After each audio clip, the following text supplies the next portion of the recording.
So yesterday, President Joe Biden, Vice President Kamala Harris in the Rose Garden spelled out exactly what it is they want to do in limiting what you and I can own gun-wise.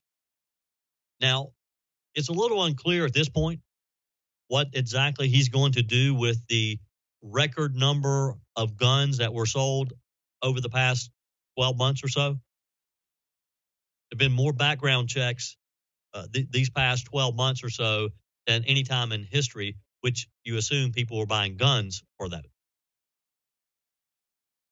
The president yesterday talked about, he took it a step further. He talked about banning assault weapons or what he considers assault weapons. In cut number 2, he said that we should also ban assault weapons and high-capacity magazines in this country. Cut number 2. And today I'm announcing several initial steps my administration is taking to curb this epidemic of gun violence. Much more need to be done, but the first want to rein in the proliferation of so-called ghost guns. These are guns that are homemade, built from a kit, and include directions on how to finish the firearm. You can go buy the kit. They have no serial numbers, so when they show up at a crime scene, they can't be traced. And the buyers aren't required to pass a background check to buy the kit, to make the gun.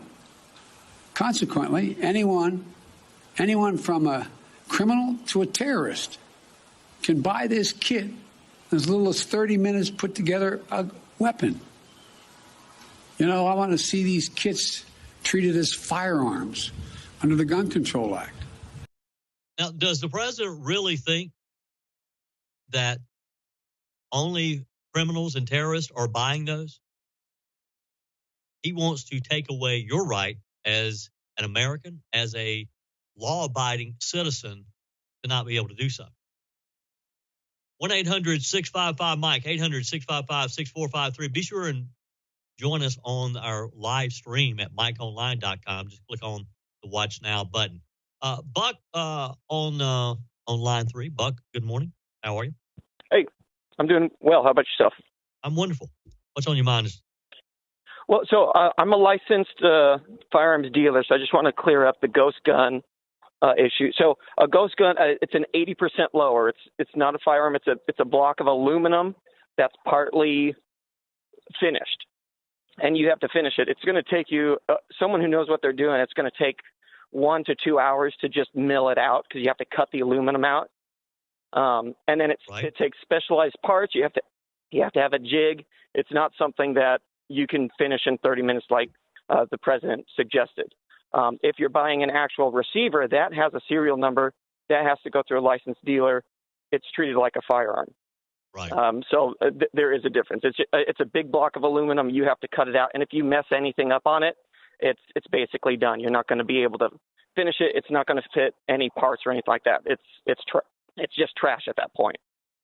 So Buck, do you have any idea how many of these ghost guns have been involved in some of the recent shootings that we've that the entire nation has grieved about? I mean, for example, this young man, this former NFL player, just up the road from me in upstate South Carolina, who killed his doctor and family just late Wednesday afternoon.